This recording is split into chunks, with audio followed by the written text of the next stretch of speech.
बहन जी आप संघर्ष करो, हम आपके साथ हैं। मैं आप लोगों को ये बताना चाहती हूँ कि अभी कुछ दिन पहले माननीय सुप्रीम कोर्ट ने बॉन्ड के बारे में जो रिपोर्ट का खुलासा किया है, तो उससे ये स्पष्ट हो जाता है कि इससे स्पष्ट हो जाता है कि इस देश में कांग्रेस, बीजेपी, अन्य जो और भी विरोधी पार्टियां हैं, तो उन्होंने इस देश के बड़े बड़े पूंजीपतियों व धन्ना सेठों से तो अपनी पार्टी के संगठन को चलाने के लिए व चुनाव आदि लड़ाने के लिए बॉन्ड के जरिए इस देश के बड़े बड़े पूंजीपतियों व धन्ना सेठों से अरबों खरबों रुपया लिया है। ये स्पष्ट हो जाता है। लेकिन उस रिपोर्ट में ये भी खुलासा किया गया है कि देश में अकेले ही बहुजन समाज पार्टी एक ऐसी पार्टी है जिसने बॉन्ड के जरिए एक भी पैसा किसी भी इस देश के पूंजीपति व धन्ना सेठ से नहीं लिया है, बल्कि हमारी पार्टी तो हर साल बीएसपी की मेंबरशिप के जरिए व मेरे जन्मदिन के मौके पर व चुनाव के दौरान भी अपने कार्यकर्ताओं से ही थोड़ा थोड़ा धन इकट्ठा करके अपनी पार्टी के संगठन को चलाती है तथा चुनाव आदि भी लड़ाती है। इसके साथ ही यहाँ मैं ये भी कहना चाहूंगी कि इसके साथ ही अब ऐसा लगता है कि कांग्रेस पार्टी की तरह ही बीजेपी ने भी केंद्र की तमाम सरकारी जांच एजेंसियों का ज्यादातर राजनीतिकरण ही कर दिया है। इसके अलावा देश के किसान वर्ग भी वर्तमान बीजेपी की सरकार में शुरू से ही अपनी विभिन्न समस्याओं को लेकर काफी ज्यादा दुखी व परेशान रहे हैं और अभी भी हैं। जबकि यूपी में 4 बार हमारी पार्टी की रही सरकार ने इनके हितों का भी हर स्तर पर विशेष ध्यान रखा है। हमने उत्तर प्रदेश के अंदर अपनी चारों हुकूमतों के दौरान किसानों को समय से खेती करने के लिए सस्ते साधन उपलब्ध कराए और इनकी फसल का भी हमारी सरकार ने उचित दाम दिया है। और इतना ही नहीं, आपका ये जो मिर्जापुर मंडल है, क्षेत्र है, ये बहुत पिछड़ा हुआ था, तो हमारी पार्टी की सरकार ने इस क्षेत्र को भी बड़े पैमाने पर अपनी हुकूमत के दौरान विकसित किया है। खासकर सोनभद्र इलाका जो बहुत पिछड़ा हुआ था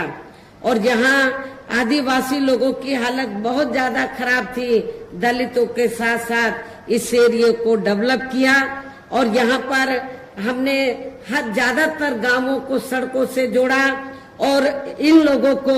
यहाँ पर रोटी रोजी के भी साधन उपलब्ध कराए।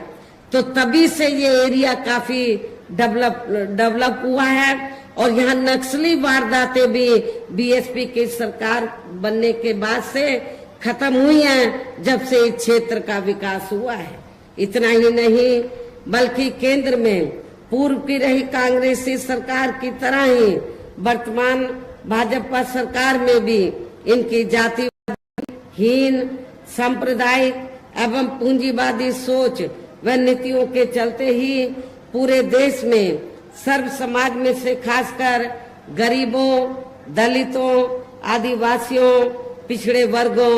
मुस्लिम एवं अन्य धार्मिक अल्पसंख्यक समाज के लोगों का भी पूर्ण रूप से विकास व उत्थान आदि नहीं हो सका है। और इस संदर्भ में वैसे आप लोगों को ये मालूम है कि पूरे देश में यहाँ दलितों, आदिवासियों एवं अन्य पिछड़े वर्गों का सरकारी नौकरियों में वर्षों से अधूरा पड़ा आरक्षण का कोटा भी अभी तक पूरा नहीं भरा गया है। विशेषकर एससी व एसटी वर्गों के सरकारी कर्मचारियों का पदोन्नति में आरक्षण भी अब काफी हद तक प्रभावहीन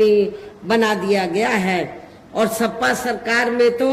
ये व्यवस्था बिल्कुल ही खत्म कर दी गई थी। साथ ही केंद्र व राज्यों में भी विरोधी पार्टियों की रही सरकारों में इन सभी वर्गों को प्राइवेट सेक्टर में आरक्षण दिए जाने की व्यवस्था किए बिना ही इनकी सरकारों के ज्यादातर सरकारी कार्य अब प्राइवेट सेक्टर के जरिए ही इनके बड़े बड़े पूंजीपतियों व धन्ना सेठों आदि को ही दिए जाने के कारण अब इनको पूरे देश में आरक्षण का बहुत कम ही लाभ मिल पा रहा है। इसी प्रकार इनका अन्य और मामलों में भी शोषण में उत्पीड़न आदि होना अभी तक भी बंद नहीं हुआ है। इनके साथ साथ मुस्लिम व अन्य धार्मिक अल्पसंख्यक समाज के लोगों की भी हालत हर स्तर पर या काफी ज्यादा खराब व दयनीय ही बनी हुई है, जिसका काफी कुछ खुलासा सच्चर कमेटी की रिपोर्ट में भी किया गया है। इतना ही नहीं बल्कि पिछले कुछ वर्षों से केंद्र व अधिकांश राज्यों में भी बीजेपी व आरएसएस की सरकारों के चलते हुए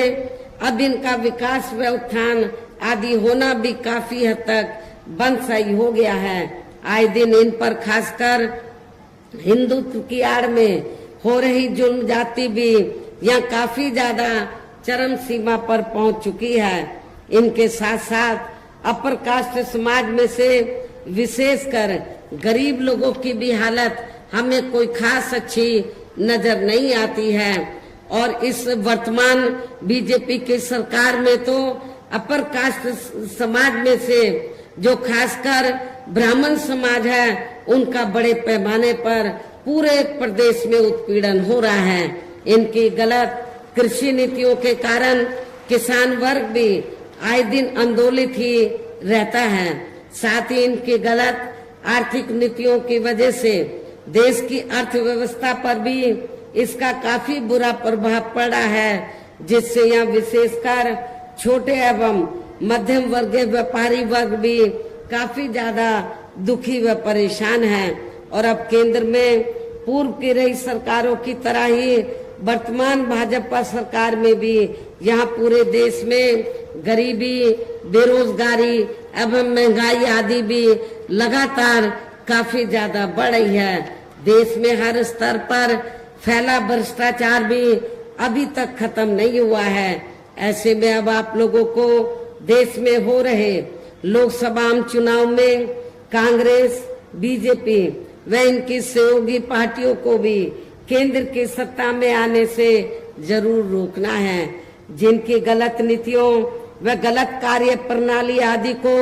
आप लोग काफी हद तक आजमा भी चुके हैं। ऐसी स्थिति में अब ये विरोधी पार्टियां इस चुनाव में भी किस्म किस्म के साम दाम दंड भेद आदि अनेकों हथकंडे इस्तेमाल करके केंद्र की सत्ता में आने की पूरी कोशिश में लगी हैं, जिनसे अपनी पार्टी के लोगों को हर स्तर पर काफी ज्यादा सावधान रहना है। और इस मामले में विरोधी पार्टियां अपने अपने पक्ष में हवा बनाने के लिए खासकर मीडिया, ओपिनियन पोल व सर्वे आदि का जो बड़े पैमाने पर इस्तेमाल कर रही हैं, तो उनसे भी अपनी पार्टी के लोगों को बिल्कुल भी गुमराह नहीं होना है। इसके साथ ही विरोधी पार्टियों के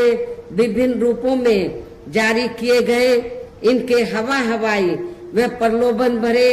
चुनावी घोषणा पत्रों एवं वायदों आदि के बहकावे में भी अपनी पार्टी के लोगों को कतई नहीं आना है, जिन्हें ये पार्टियां चुनाव खत्म होने के बाद ज्यादातर अमल में नहीं लाती हैं और अब जिन पर से देश की जनता का अधिकांश विश्वास ही उठ गया है। यही खास वजह है कि हमारी पार्टी किसी भी चुनाव में अपनी पार्टी का कोई भी चुनावी घोषणा पत्र आदि जारी नहीं करती है। वैसे भी हमारी पार्टी किसी भी मामले में कहने में बहुत कम बल्कि कार्य करके दिखाने में ही ज्यादा विश्वास रखती है। और इस बात का सबसे बड़ा सबूत यह है, उत्तर प्रदेश में 4 बार हमारी पार्टी के नेतृत्व में रही सरकार ने चुनाव में अपनी पार्टी के बिना कोई जारी किए गए चुनावी घोषणा पत्र के ही प्रदेश व आम जनहित में काफी कुछ ऐतिहासिक कार्य करके दिखाए हैं, जिनकी अब देश में अधिकांश पार्टियों की सरकारें काफी नकल भी कर रही हैं। जबकि इस मामले में हमारी पार्टी का ये कहना है कि यदि इन पार्टियों के स्थान पर केंद्र में हमें अपनी पार्टी की सरकार बनाने का मौका मिलता है, तब फिर हमारी पार्टी की बनी सरकार केंद्र में यहाँ अब तक की रही सभी विरोधी पार्टियों की सरकारों की तरह केवल हवाई व कागजी कार्य आदि नहीं करेगी, बल्कि उत्तर प्रदेश की तरह ही जमीनी हकीकत में ठोस कार्य करके दिखाएगी। और इस संदर्भ में खासकर मैं ये कहना चाहूंगी, केंद्र द्वारा देश में पिछले कुछ समय से अति गरीब परिवारों को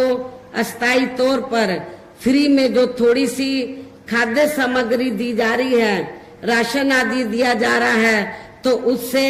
इनका स्थायी तौर पर भला होने वाला नहीं है। जबकि आप लोगों को ये मालूम है, आपको ये मैं बताना चाहती हूँ कि जब भी कोई छोटा चुनाव होता है या बड़ा चुनाव होता है, तो पिछले कुछ समय से हम देख रहे हैं कि इस मुफ्त राशन की आड़ में बीजेपी और आरएसएस के लोग हमारे लोगों को, गरीब लोगों को गुमराह करके उनका वोट लेने का प्रयास करते हैं। जबकि गरीब लोगों को ये मालूम होना चाहिए, इनको जो मुफ्त में राशन दिया जा रहा है, बीजेपी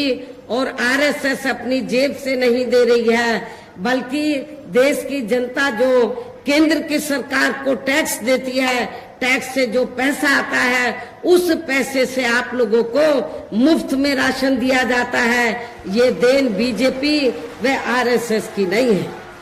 न ही केंद्र की सरकार की है। इसलिए आप लोगों को बीजेपी और आरएसएस के बहकावे में कतई नहीं आना है। वैसे भी इनकी ये जटिल समस्या, गरीब लोगों की ये जटिल समस्या देश में हर हाथ को काम देने से केवल दूर हो सकती है, जिसकी तरफ हमारी पार्टी की बनी सरकार विशेष ध्यान देगी। साथ ही देश में पिछले काफी वर्षों से आए दिन बढ़ रही गरीबी, बेरोजगारी व महंगाई आदि से भी जनता बहुत ज्यादा दुखी व परेशान है, जिसे भी आर्थिक नीतियों में तब्दीली करके जरूर दूर किया जाएगा। धर्म की भी आड़ में पिछले कुछ वर्षों से खासकर मुस्लिम समाज के लोगों का द्वेष की भावना से जो इनका काफी ज्यादा शोषण व उत्पीड़न आदि किया जा रहा है, तो उसे भी जरूर रोका जाएगा। और ये सब हमने अपनी यूपी की रही सरकार में काफी कुछ करके भी दिखाया है। इसके अलावा हमने यूपी में सर्व समाज में से गरीब एवं बेरोजगार लोगों को बेरोजगारी भत्ता आदि न देकर उन्हें बड़ी तादाद में रोटी रोजी के साधन भी उपलब्ध कराए हैं, जो अब ये कार्य भी अधिकांश ठंडे ही पड़े हैं, जिनको फिर सरकार बनने पर केंद्र में फिर बीएसपी की सरकार बनने पर प्राथमिकता दी जाएगी।